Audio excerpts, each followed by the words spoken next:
October 1944, over 30 SAS soldiers were trapped behind enemy lines in eastern France.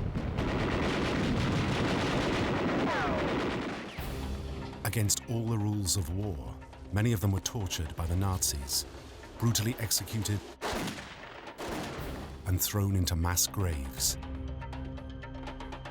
In the same area, 4 special operations agents, captured while undercover, suffered an horrific death, injected with carbolic acid by a Nazi doctor. SAS Major Bill Barkworth was the brilliant intelligence officer dispatched after the war to find out what had happened to the missing soldiers. He and his team would track down the Nazi murderers wherever they were hiding, among the millions of POWs and bombed-out remains of post-war Germany. Revenge didn't come into it as far as we was concerned. We had a job to do, and that was to bring these people to justice. When a second Nazi hunter, Vera Atkins, came looking for her girls from Special Operations, Barkworth helped her track down the evil doctor who had murdered them. Together, they would bring the Nazi war criminals to justice.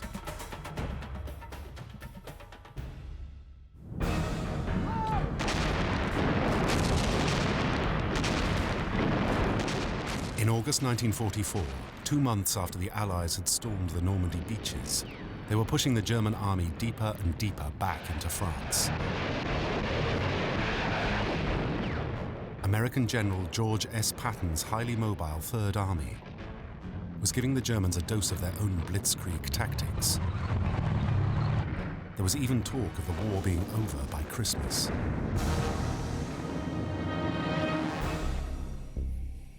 The Germans were expected to make a stand along the wooded ridge of the Vosges Mountains, the last natural barrier before the River Rhine.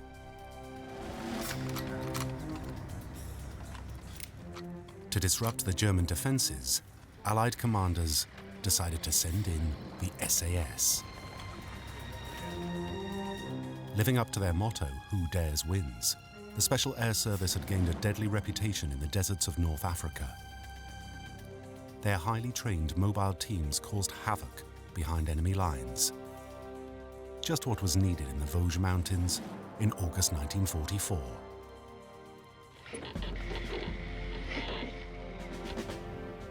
The plan was to involve nearly 100 SAS for 2 to 3 weeks. Stage 1 was to send in a small team with supplies and ammunition for the local French resistance. On the night of August the 12th, this advance party were on their way to the drop zone. Their mission was to link up with the French partisans and establish a base camp ready for the main SAS force.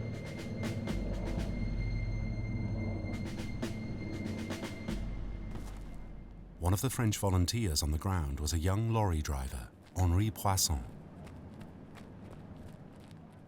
C'était quelque chose d'inimaginable. Parce qu'on ne s'attend jamais, on pense à bien un parachutage.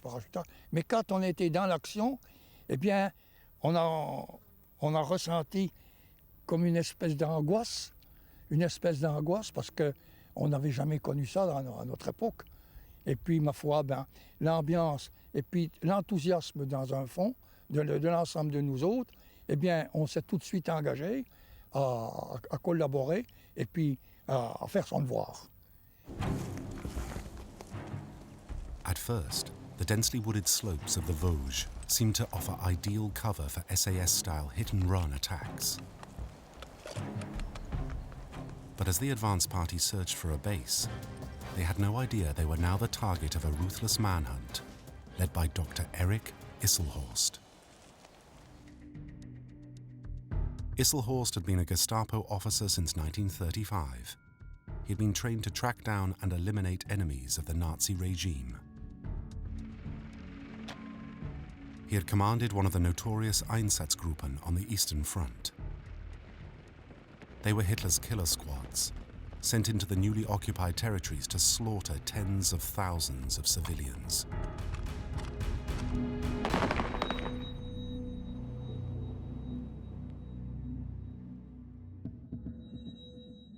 Isselhorst was now head of the security police on the French-German border. His orders? To wipe out any French partisans and SAS parachutists.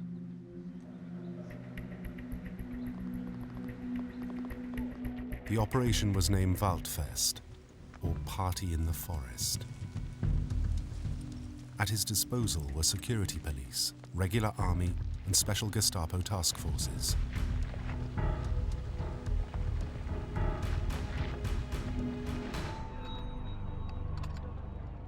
His men were expert at extracting information from their captives through interrogation and torture. One of his most brutal Gestapo commanders was Dr. Hans Dietrich Ernst. He had recently sent 800 French Jews to their deaths in Auschwitz. The main base for Operation Waldfest was Schirmeck Security Camp, only 15 miles from the SAS drop zone.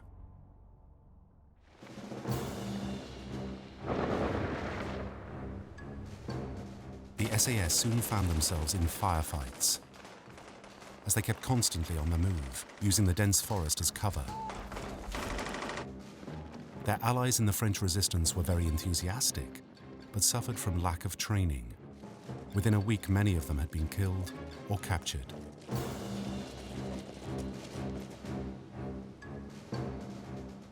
On the 17th of August, the SAS lost their first man when a sergeant went missing. No one knew if he was dead or alive.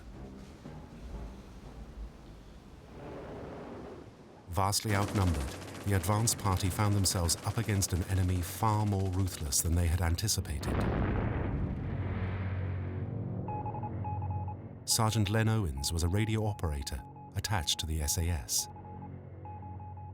I knew the lads in the patrol that went, and they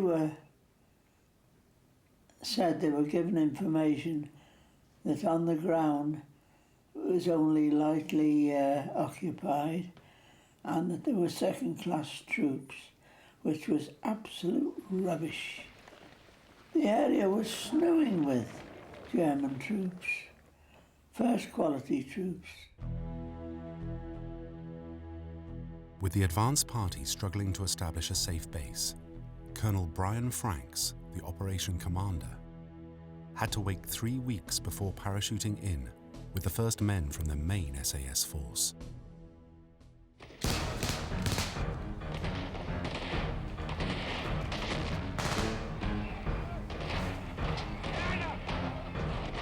In a deadly game of cat and mouse, Franks kept his men moving from camp to camp to avoid Dr. Isselhorst's killer squads. Small teams of SAS were dispatched to ambush German transports, but they were soon running into difficulty. One four-man patrol failed to return, and 3 more new arrivals went missing at their drop zone. No one knew what happened to them. And further trouble was brewing on the main front to the west.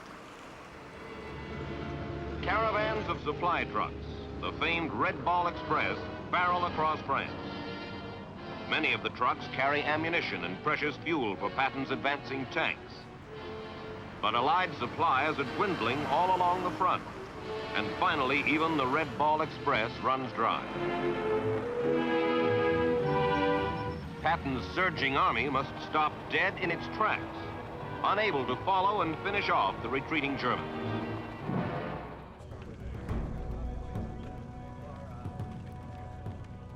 The halting of General Patton's advance was a disaster for the SAS.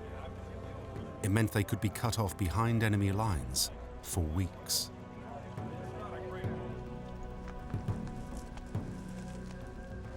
The Germans took advantage of Patton's delay to divert even more troops, including armored units, to hunt down the parachutists.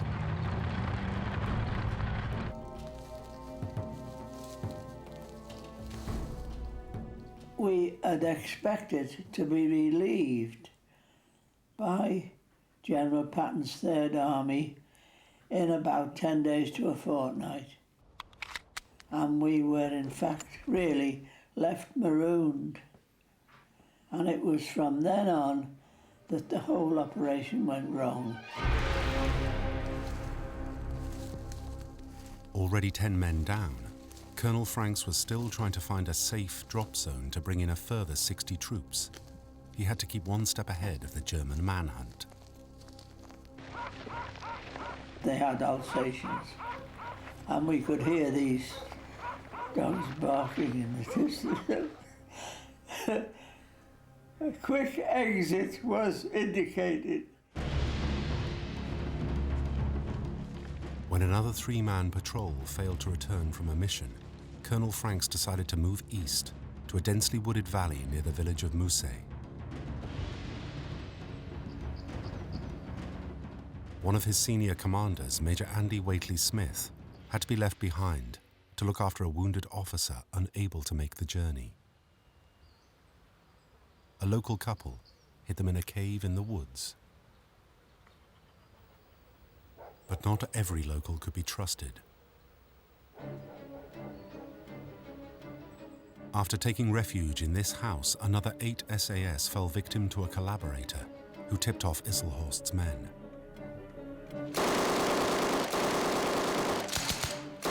After a desperate 4-hour firefight, their ammunition ran out. As they tried to escape, they were captured one by one. By now, Colonel Franks had lost touch with 21 men. Morale was sinking fast.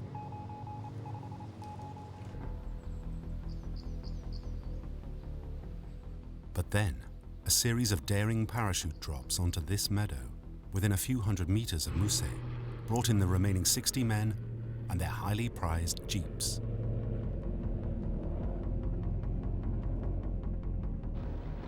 Equipped with twin-barreled Vickers K guns and Browning machine guns, these jeeps were the SAS trademark. They were soon ambushing German convoys along the main routes through the mountains.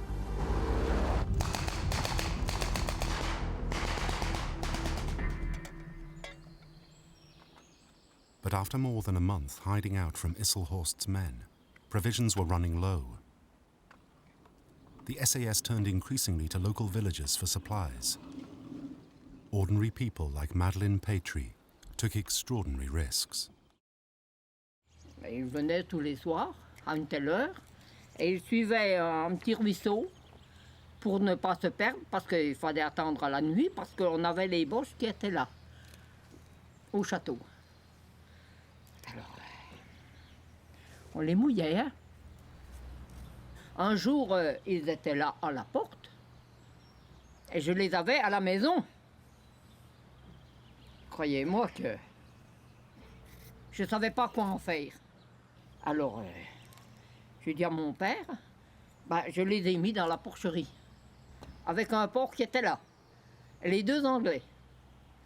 Si bien qu'ils en ont laissé tomber la mitraillette dans la soupe. Ça a toujours été un sourire. Mais enfin, c'est une réalité. But there was soon very little to laugh about. Dr. Hans Dietrich Ernst, Isselhorst's brutal commando leader, was about to unleash an horrific campaign of reprisals. On the morning of the 24th of September, all the men at Mousset, aged between 16 and 60, were rounded up in the center of the village.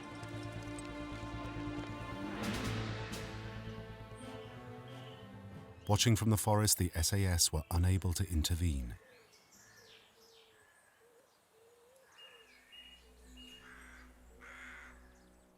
The local men were marched to the nearby chateau. Despite vicious interrogation, no one betrayed the SAS.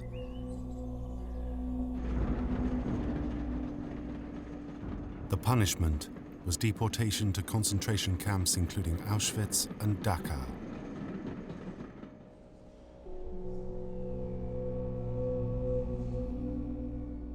In total, nearly 1,000 men were deported from the towns and villages around Mousset.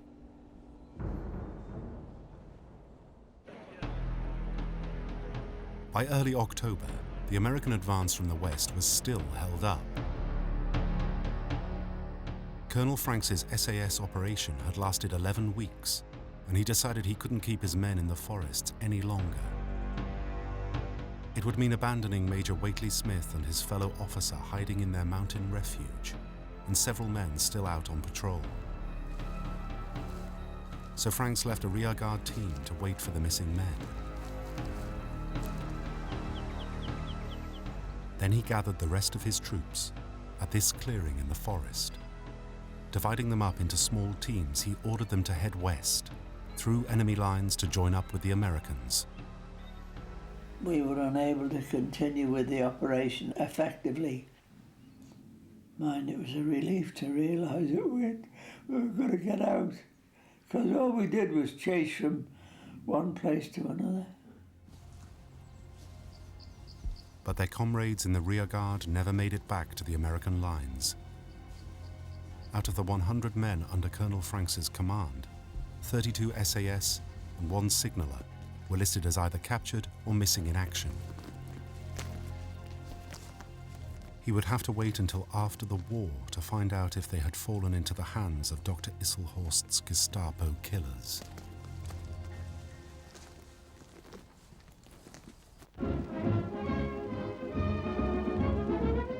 Another ship has brought home to Britain more than 600 men who have been prisoners of war.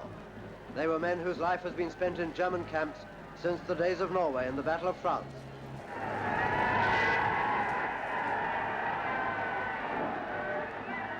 For millions of people, the end of the war with Germany was a time to celebrate.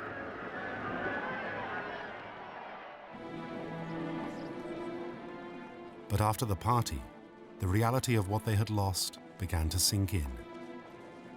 Friends, relatives, and comrades of soldiers missing in action were left wondering what had happened to them. It was a bitter time for Colonel Franks at SAS headquarters. He was well aware that Hitler had ordered every Allied soldier captured behind the lines to be executed. But no one knew how often the orders had been carried out.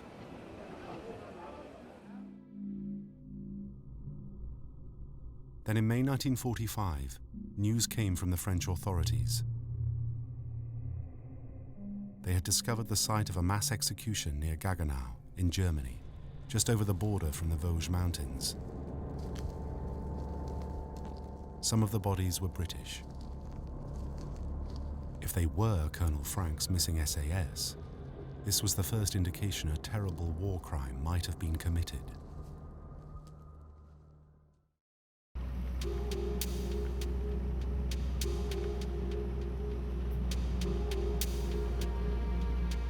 Within a week, Franks dispatched Major Bill Barkworth, a brilliant, if unorthodox, intelligence officer, to lead an SAS investigation team. Barkworth was the ideal choice. Fluent in German and good at French, he relished the role of military detective.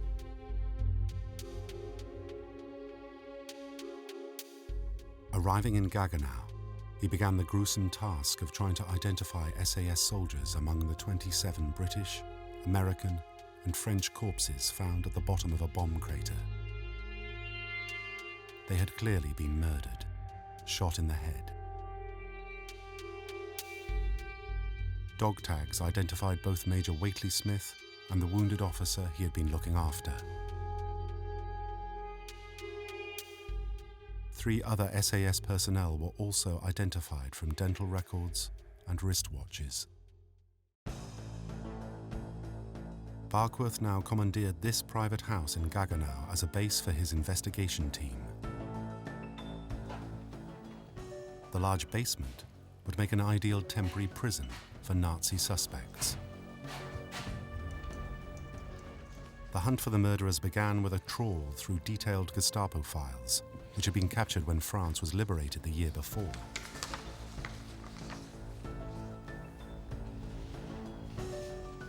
From them, Barkworth was able to trace the exact movements of Isselhorst's Gestapo commandos operating in the area.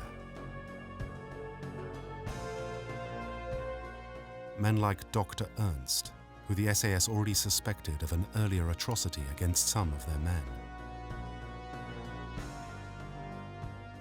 It was soon clear that many of Barkworth's former comrades had been interrogated and tortured at Schirmeck camp, run by Dr. Isselhorst's Gestapo henchmen. Within weeks, his camp commandant, Karl Buck, was tracked down, as well as a number of French ex-prisoners. They revealed that several British soldiers had been badly beaten up and tortured at the camp.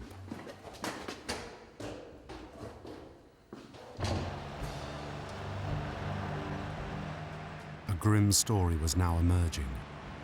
In late November 1944, Dr. Isselhorst ordered Buck to execute his SAS prisoners. But the Americans were about to overrun his camp at Schirmeck. So Buck decided to send his prisoners hurriedly east across the German border to another camp near Gaggenau. On November the 25th, the SAS officers, along with captured American pilots and some French civilians, were taken out to the edge of the bomb crater and shot.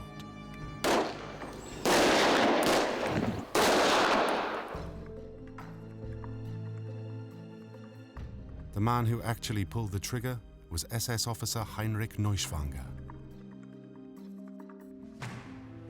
He proved easy to track down. By August 1945, he was in SAS hands.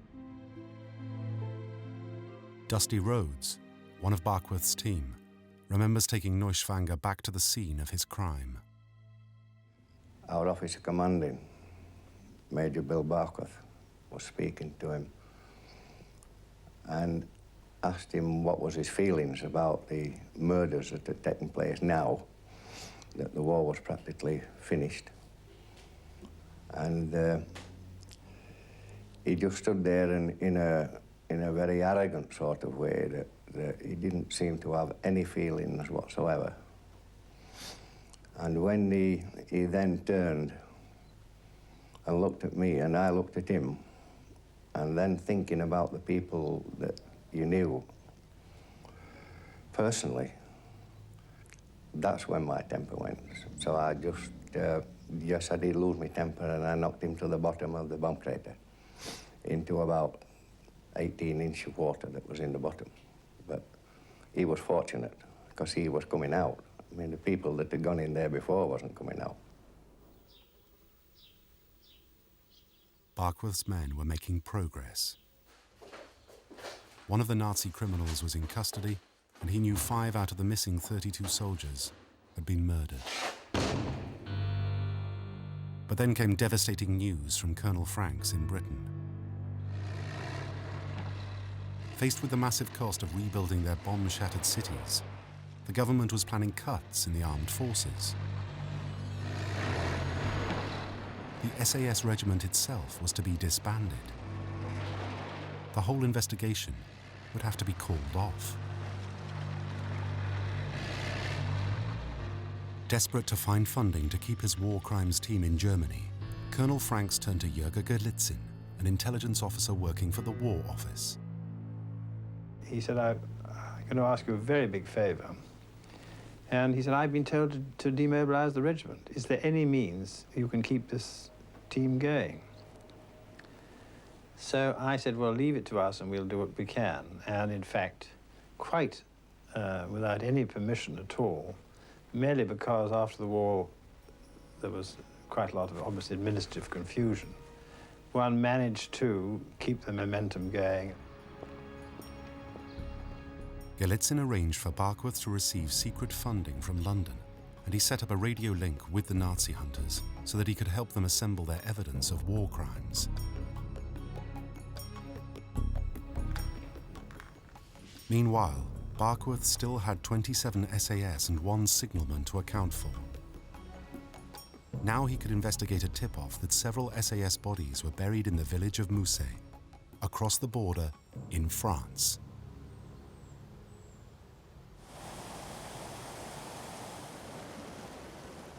before the war, Mousset had been a thriving textile centre, its mills powered by the fast-flowing streams dropping down from the Vosges Mountains. But Mousset and the area around it had been turned into a valley of widows. Memories of the mass deportations to Auschwitz, carried out by Dr. Ernst's Nazi thugs, were still raw. More than 100 local men had still not returned when Barkworth's team came to find out what had happened to their SAS comrades.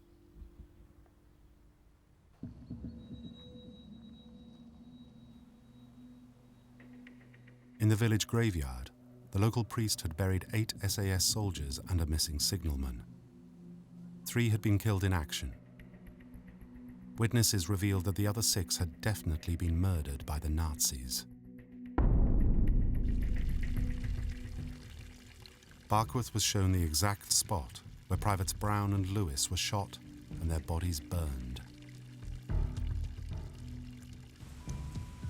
The farmer's wife in the house opposite had been ordered to close her shutters, but she saw the German executioners at work. The body of the signalman Sergeant Davis had been found in the woods. He also had been shot at close range, probably after refusing to reveal the location of the SAS camp.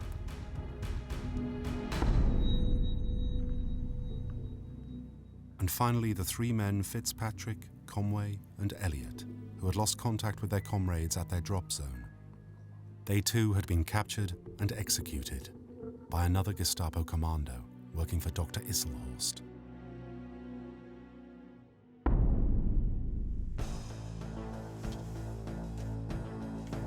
Barkworth was now even more determined to hunt down the Nazis responsible. Out of the original 32 SAS on his list, he now knew 10 had been murdered, just 3 killed in action. The fate of the remaining 19 was still a mystery. He knew that at this house near Mousset, 8 had been betrayed by a collaborator and taken away by the Gestapo. He had also discovered that 8 of the rearguard team left behind by Colonel Franks had taken refuge in this farmhouse on the outskirts of Mousset, staying here until mid-October. Despite the risks, they were looked after by the family of Yvonne Malaisé. Ils étaient affamés, ils avaient des conserves dans leur sac à dos, ils les ont données à mon père qui les a enterrés devant son atelier. Et après, on leur a donné à manger ils ont mangé au moins 8 ou 15 jours avec nous. Un beau jour, ils sont partis. Ils sont revenus 8 ou 15 jours après, je ne pourrais plus dire aujourd'hui exactement. Ils ont demandé qu'on leur redonne leurs conserves. Mon père a donc recherché ça, puis on leur a donné encore un peu de nourriture. Et puis ils sont partis, on ne les a plus revus.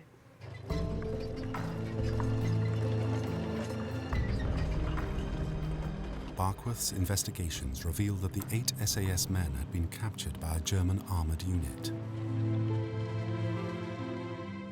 They had then been handed over to Dr. Ernst and his notorious Gestapo task force.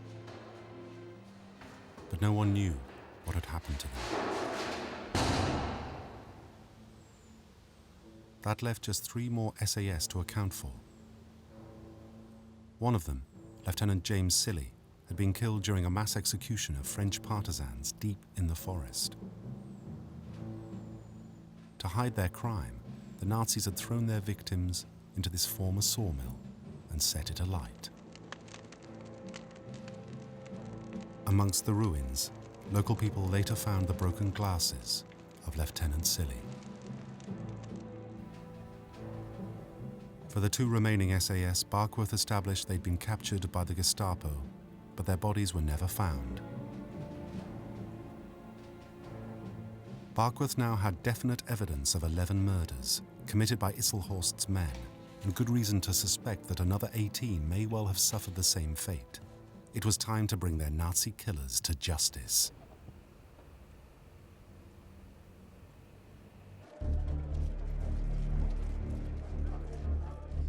The search took him and his team into the massive prisoner of war camps and detention centers of post-war Germany. With millions of refugees trying to make their way home, it was like finding a needle in a haystack. The situation was made worse for Barkworth's investigators because Germany was now divided into different zones, run by the British, the Americans, the French, and the Russians. Each zone had its own rules and regulations, but Barkworth's refusal to observe them made him a lot of enemies. I think they regarded him as being very unorthodox and not prepared to give the proper respect due either to rank or system, so that whenever possible, obstacles were put in his way. The British zone, you had absolutely antipathy, and definitely, if he were, at one stage, he was actually forbidden to operate in the British zone. But Barkworth's men would not be stopped even when they discovered one of their suspects was actually working for the Americans in their legal department. We had a photograph of him, saw him coming along the street. There and then arrested him and put him in the jeep and took him and put him in prison in Strasbourg, in Karlsruhe.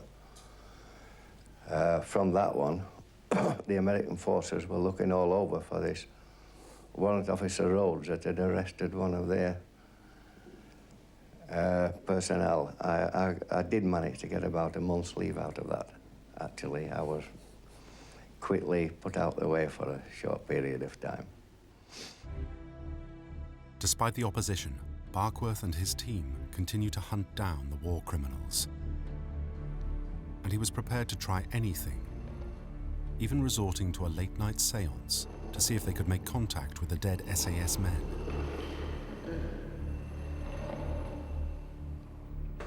On another occasion, Barkworth made a phone call, impersonating a former Nazi to get his man. He said to this Gestapo man, "I'm onto a frightfully good thing on the black market. If you meet me under the clock in Cologne on such and such a day at midnight, I'll cut you in on it and we can share the proceeds together." And this fella fell for it, and the SAS team were waiting in the shadows, and they got the prisoner.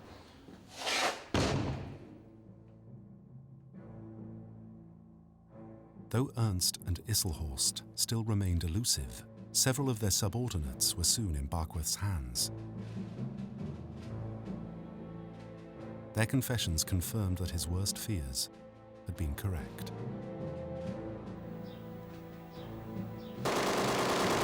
The 8 men betrayed at this house had been taken to the Nazi camp at Schirmeck and interrogated. A fortnight later, they were driven into the woods to be executed by members of Ernst's Gestapo force. Under SAS interrogation, the captured Nazis also revealed another atrocity against the 8 men from the rear guard party left behind by Colonel Franks. They had been driven up through this forest into this remote lane where there was a small embankment. A shallow grave had been dug. One of the Germans, who was called Geiger, had been posted at the top of the lane as a guard to stop anyone coming down. The SAS troops were then forced to remove all their clothing, and one by one they were brought to the top of the embankment and shot.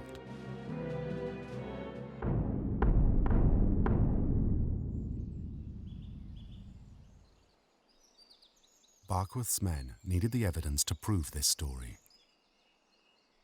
They scoured the woods looking for a shallow grave in an area of about a quarter of a square mile. We'd searched every square inch if it had come to that. Finally, I, being an horticulturist in my own profession, decided that a certain area of growth was slightly different to the rest of the habitat in the surrounding area. And my first attempt at digging, I came up with a chap's toe. And knew then that we found the 8 missing SAS personnel.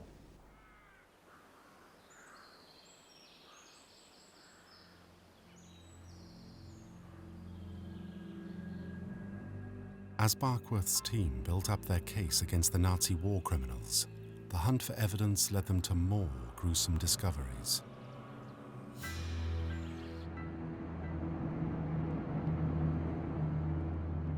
Up in the hills above the Gestapo's camp at Schirmeck, the Nazis had been running a secret concentration camp called Natzweiler. Among its victims were Jews, members of the French resistance, and British undercover agents.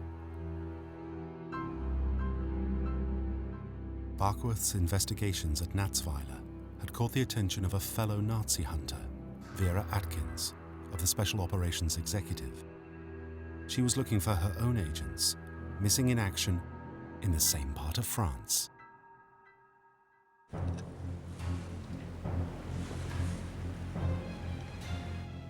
The Special Operations Executive had been set up by Winston Churchill with a mission to set Europe ablaze. Men and women agents were carefully selected for their ability to operate undercover. Then they went through an intensive training program, turning them into expert saboteurs.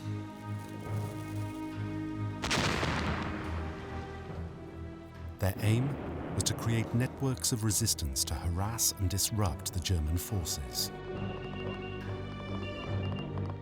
But the risks were high. 120 of the SOE agents dropped secretly into occupied France did not return at the end of the war.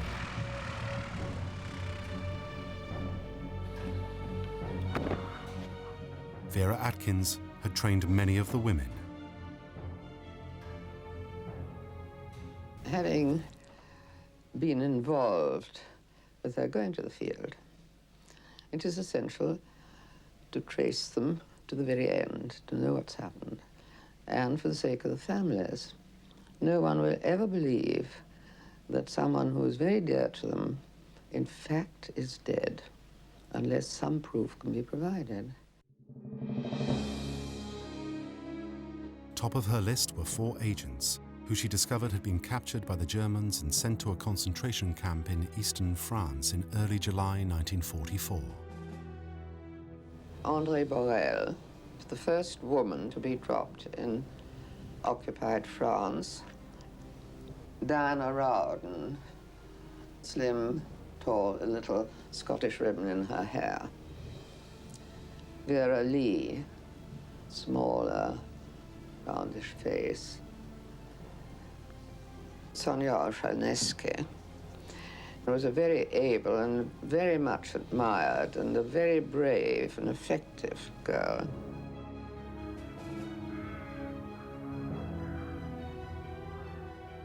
Their final destination had been Natzweiler, the desolate Nazi death camp very close to the area where Bill Barkworth's SAS comrades had been murdered. When Vera Atkins heard that he had begun to interrogate former workers at the camp, she set out to join his team at their base in Germany. She brought with her vital eyewitness evidence about the fate of her girls from Brian Stonehouse, an SOE agent who had just returned from years as a prisoner of war. He had been at Natzweiler in early July 1944, and he recalled the unusual arrival of 4 women. As a gifted artist, he had a good eye for detail. I was digging this trench in Natzweiler in the early afternoon, and some SS guards and 4 women, young women, walked down the center of the camp to the bottom of the camp. So I stopped and I saw these 4 women. And I remember this one who was carrying a fur coat. And we thought, well, what on earth are these women doing here? The story was confirmed by another inmate at Natzweiler, Albert Geries. He'd run an escape network for Allied airmen shot down over France. To his astonishment, he recognized one of the women, André Borel, who had been part of his network. I started shouting in English, "Hello, are you English girls?" And all of a sudden a face appeared behind the barrels of the window of the jail. And I could see the face of a girl, and she said to me, "Yes, I'm English." And I said, "Well, why are you there?" And then the face disappeared.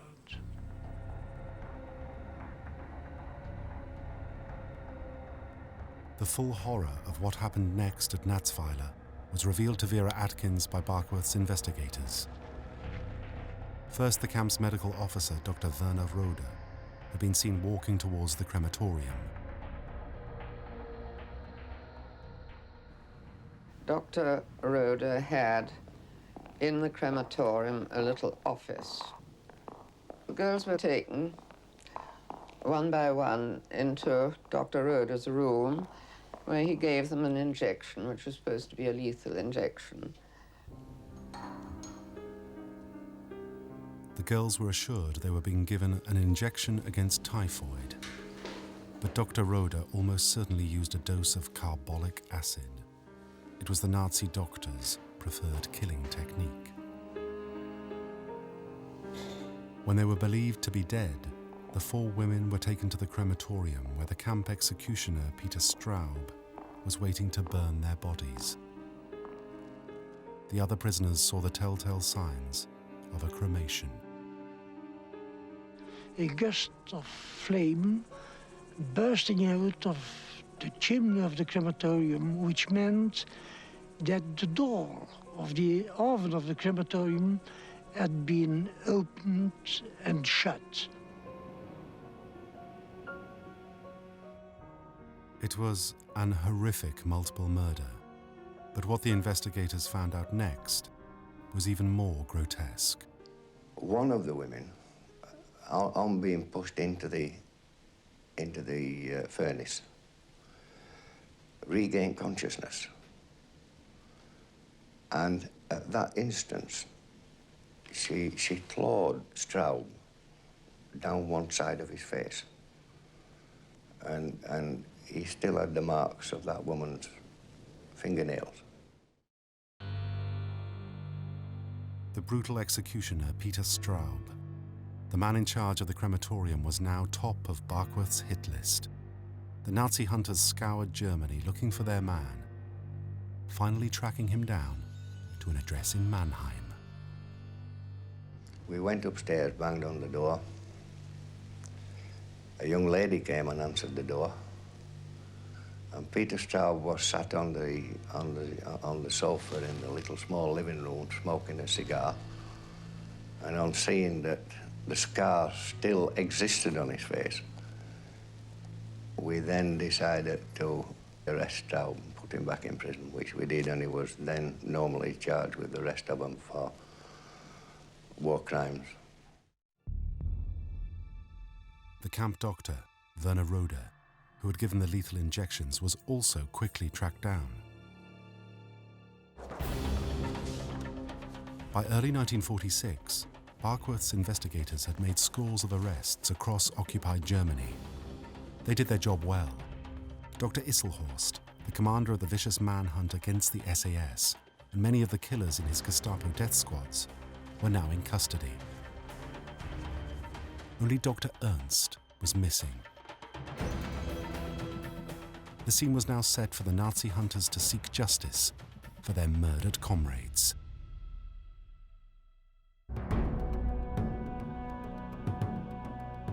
At the SAS war crimes trial in Germany in May 1946, the Nazi suspects had one basic defense. They were obeying Hitler's infamous wartime order, declaring that all enemy soldiers operating behind the lines should be shot without mercy. The defendants claimed the SAS, who had been caught with sabotage equipment and explosives, were therefore legally killed as spies. In reply, the prosecution successfully argued the men had been murdered in blatant disregard for the rules of war laid down in the Geneva Convention.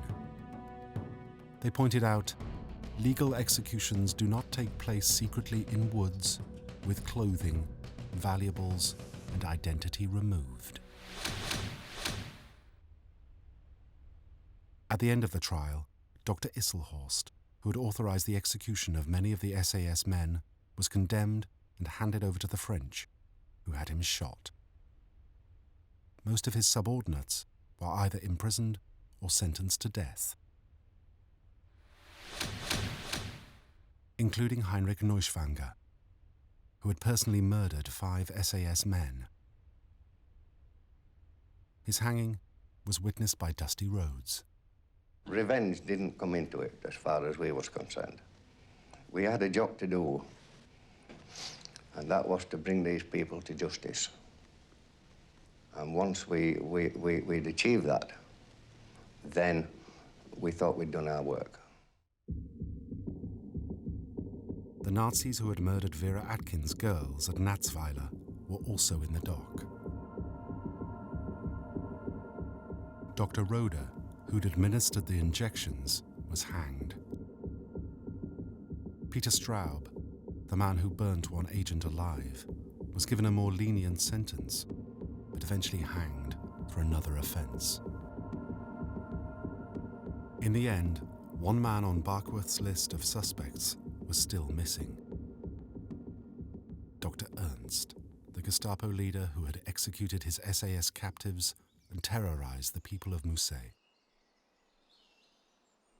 His barbaric war crimes were never forgotten, and 30 years after Barkworth's team had departed, news came that a final act of justice was underway.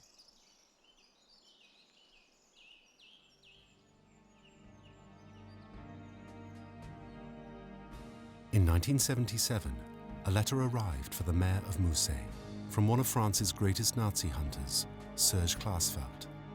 He and his wife Beate had tracked down the infamous Dr. Ernst, working as a lawyer in Lower Saxony. They'd already had him barred from the legal profession, and they were hoping soon to bring him to trial. But Ernst never faced his accusers in court. He died the following year, falling downstairs.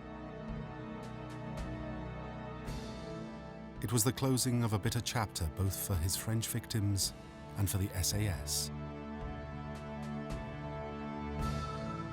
By then, Barkworth's Nazi hunters were long gone, but his murdered comrades who lay buried in the village would have been proud of his grim determination to achieve justice in their name.